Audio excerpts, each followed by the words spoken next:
quand on essaye d'avoir une démarche écologique et de réduire l'impact sur l'environnement, un des critères très importants et qui est souvent pas pris en considération, pas suffisamment pris en considération, c'est le local.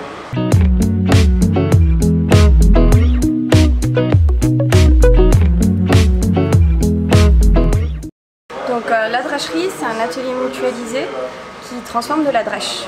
Un atelier mutualisé entre une biscuiterie et une boulangerie artisanale. Tu vas me demander, qu'est-ce que c'est la drèche? C'est ça. Alors, c'est une très bonne question. La drèche, c'est un des deux produits du brassage. Quand on brasse de la bière, d'un côté, on fabrique une partie liquide, c'est la bière. Et une autre partie, c'est la partie solide, qui contient les fibres et les protéines des céréales maltées. C'est ça la drèche. La bière, la partie liquide, contient les sucres, qui ont été transformés en alcool et en gaz carbonique par les levures. Et la drèche récupère les fibres et les protéines des céréales. À quoi ça ressemble du coup? Une fois qu'on a séparé tout ça, à quoi ressemble la drèche? Alors la drèche, ça ressemble à ça en fait. Celle-ci, elle est un peu brune parce que c'est une porter, donc il y a des maltes qui ont été un peu torréfiées dedans, c'est pour ça qu'elle est un peu sombre. Et ça ressemble à ça, donc c'est une matière qui est humide, qui contient entre 65 et 80% d'humidité, on va dire, qui sent super bon. Si vous avez l'occasion, si vous avez un brasseur à côté de chez vous, allez un jour de brassage, sentir la drèche en sortie de cuve, c'est une odeur vraiment très très gourmande et c'est un petit goût sucré. C'est très riche en fibres, ça contient aussi des protéines, toute la partie des céréales en fait que les brasseurs n'utilisent pas. Est-ce que tu peux nous raconter justement tout le processus par rapport à ça? Qu'est-ce qu'on en fait de cette drèche? Qu'est-ce qu'on fait de la drèche? C'est une excellente question, il n'y a que des bonnes questions aujourd'hui. Historiquement, traditionnellement, depuis que les hommes brassent, la drèche est utilisée en alimentation animale. Parce que la drèche, donc les brasseries sont plutôt situées traditionnellement, historiquement, à la campagne ou dans des zones où il y a de l'élevage ou dans des villes suffisamment petites pour qu'il y ait une proximité avec des élevages. Et du coup, comme la drèche est nourrissante, ils cèdent leur drèche à des éleveurs. Donc vu que là, on peut imaginer que des bons produits à la base, on a aussi de la très bonne drèche, ouais. Qu'est-ce qu'on en fait justement pour l'usage humain, si je puis dire, l'usage nourriture? Pour l'usage humain, la drèche, en fait, c'est une ressource alimentaire ultra locale dans le contexte des brasseries urbaines. C'est une problématique qui est super récente parce que au tournant du XXe siècle, il restait une petite trentaine de brasseries artisanales à travers la France. Maintenant, à travers la France, c'est pas qu'en France, à travers le monde entier, il y a un renouveau de la bière artisanale, les brasseries artisanales champignonnent de partout, y compris dans les centres urbains. Donc on se retrouve avec des gisements de drèche en milieu urbain où il n'y a pas de vaches, il n'y a pas de cochons. Et en même temps, la drèche, si vous vous souvenez de ce que j'ai dit, c'est nourrissant. Donc pour en faire une ressource alimentaire locale qui va contribuer à la résilience, à l'autonomie alimentaire et donc à la résilience du territoire d'implantation. Nous, à la drècherie qui s'installe à la brasserie de Lettres, la drèche, on la transforme en deux produits principalement. Le premier, c'est du pain. Donc on va intégrer de la drèche au moment du pétrissage. Ça va faire un pain qui est plus riche en fibres. Et on va aussi faire des biscuits apéritifs, donc qui s'appellent les broustiques. Qu'on retrouve ici. Est-ce qu'on peut avoir un petit œil, un petit regard sur le pain, pour la caméra? Voilà. Le bon pain à base de drèche et donc les broustiques. Les broustiques que l'on retrouve en combien de goûts? Je vois spicy de tomate, il y a huile de braise à l'algue. Voilà, qu'est-ce qu'on va retrouver comme goût? Alors là, il y en a deux en sachet. Les deux autres sont partis faire un tour se reposer après la Saint-Malo Craft Beer Expo. Mais dans la gamme régulière, donc il y a 4 broustiques. Le premier, c'est Black de Sésame, qui est un biscuit apéritif au sésame noir toasté et au poivre noir, qui a une couleur très très noire, qui est liée à du charbon végétal alimentaire, comme on utilise en fromagerie. Les bûchettes cendrées, c'est pas de la cendre, c'est du charbon végétal alimentaire. Pareil pour les broustiques. Le deuxième broustique, c'est Spicy de tomate, qui est sur une base de tomates séchées. On ajoute du paprika, des herbes de Provence et du piment de Cayenne. Donc il est un petit peu plus relevé, c'est le plus épicé, on va dire, de la gamme. Le troisième, c'est huile de braise.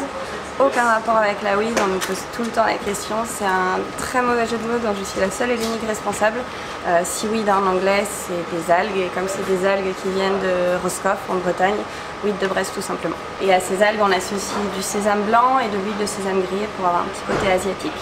Et le dernier broustique, qui est le dernier arrivé dans la famille, on va dire, c'est coco de curry. Donc coco râpé, huile de coco et curry doux indien à dominante curcuma et coriandre. Excellent programme pour tous les apéros. Comment était venue l'idée justement de produire, via la drèche, tous ces biscuits recyclés? Tu connaissais les gens de la brasserie de Lettres et du coup vous êtes mis ensemble pour produire ça. Comment ça s'est passé un peu l'histoire? Alors l'idée de la drècherie et des broustiques m'est venue très bêtement, comme d'autres projets qui se créent sur la drèche alimentaire, à partir d'un stage de brassage. C'est là que j'ai découvert la drèche, comment on fabrique la bière et la drèche, et cette matière qui sent incroyablement bon. Et quand le brasseur m'a dit ça part à la campagne, on la donne à manger aux animaux, en ville c'est plus compliqué, on peut la composter, on peut la convertir en biogaz et en digesta. Et je me suis dit, ça sent tellement bon qu'il doit y avoir quelque chose de bon à faire, à manger pour les humains avec cette matière. Où est-ce qu'on va pouvoir justement retrouver ensuite les biscuits, que ce soit notamment à Paris? Est-ce que tu as déjà une idée où on va pouvoir retrouver tout ça? Oui, alors actuellement les broustiques sont distribués à petite échelle, on va dire, auprès de 7 caves à bière et bars à bière dans Paris Intramuros. Quelques autres ailleurs en France, mais très ponctuellement, parce qu'on a une toute petite capacité de production, on fabrique entièrement manuellement. Donc on est capable de produire peu. Et alors justement, tu dis petite production pour l'instant parce que tout est artisanal.